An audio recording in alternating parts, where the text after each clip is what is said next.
అలానే స్వామి మనం చూస్తే కలశం మీద పెట్టినటువంటి ఆ జాకెట్ ముక్క కావచ్చు, దాన్ని ఆ తర్వాత అసలు ఏం చేయాలంటారు? చాలా మందికి కూడా దీనికి సంబంధించిన సరైన అవగాహన కూడా లేదు.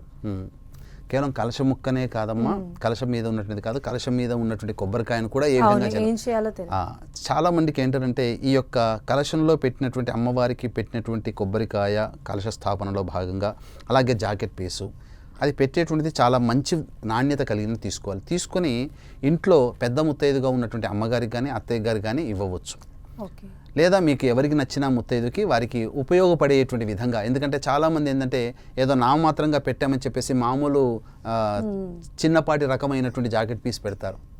కాబట్టి అలా పెట్టకూడదమ్మా. ఎవరికైనా అది ఇచ్చేటప్పుడు అది ఎదుటి వాళ్ళు ఉపయోగించుకునే విధంగా ఉండాలి ఏం చేసినా. కాబట్టి ఆ విధంగా ఆ యొక్క జాకెట్ పీస్ని వారికి ఇవ్వవచ్చు. లేదు ఇంకా చెప్పాలి అని అంటే ఆ కొబ్బరికాయని కొంతమంది ఆనవాయితీ ప్రకారం కొంతమంది ఏం చేస్తారంటే మళ్ళీ తిరిగి అమ్మవారికి పూజ చేసుకునేటప్పుడు ఆ కొబ్బరికాయని పూర్తిగా ఒలిచి ప్రసాదంగా తయారు చేసి ఆ ప్రసాదాన్ని మళ్ళీ కుటుంబ సభ్యులందరూ తీసుకుంటారు, బెల్లం పాయసం చేసుకుంటారు.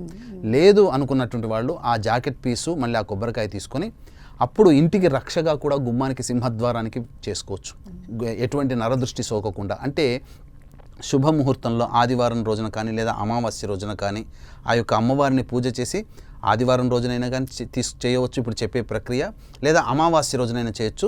ఆదివారం అయితే 4:30 to 6 గంటల వరకు ఈ యొక్క రాహుకాలం ఉంటుంది.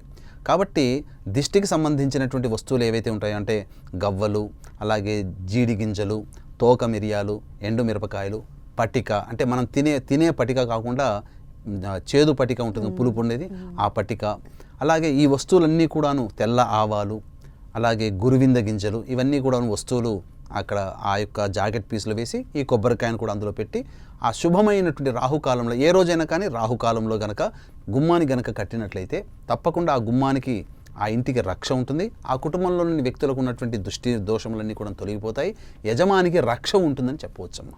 అలానే స్వామి మనం చూస్తే ఈ వ్రతాన్ని ఎవరైతే ఉన్నారో వాళ్ళు సుమంగళి లేదా కొత్తగా పెళ్ళైన వాళ్ళు వీళ్ళే ఎక్కువగా ఆచరిస్తూ ఉండాలా? ఎవరు ఈ యొక్క పూజా విధానానికి అర్హులు అంటే ఏం చెప్తారు? ఇక్కడ మనకు ప్రధానంగా కల్పము ప్రధానమమ్మ. పార్వతీదేవి ఈ యొక్క కలియుగంలో అందరికీ కూడా సుఖ సంతోషాదులు భోగభాగ్యాదులు కలగాలి, అందరి యొక్క జీవితం బాగుండాలి, కలియుగం సమీపిస్తుంది, కలియుగంలో ప్రధానంగా ధనమిదం మూలం జగత్. కాబట్టి లక్ష్మీ అనుగ్రహం కావాలంటే ఏం చేయాలన్నప్పుడు ఆ యొక్క పార్వతీ పరమేశ్వరుల యొక్క సంవాదంలో భాగంగా ఆ ఈశ్వరుడు మన యందు ప్రేమతో ఈ యొక్క వ్రత విధానాన్ని అందరికీ తెలియచేయడం జరిగింది. ఈ వ్రతాన్ని తొట్టతొలి ఆచరించినటువంటి చారుమతి. ఆ కథలో కూడా మనకి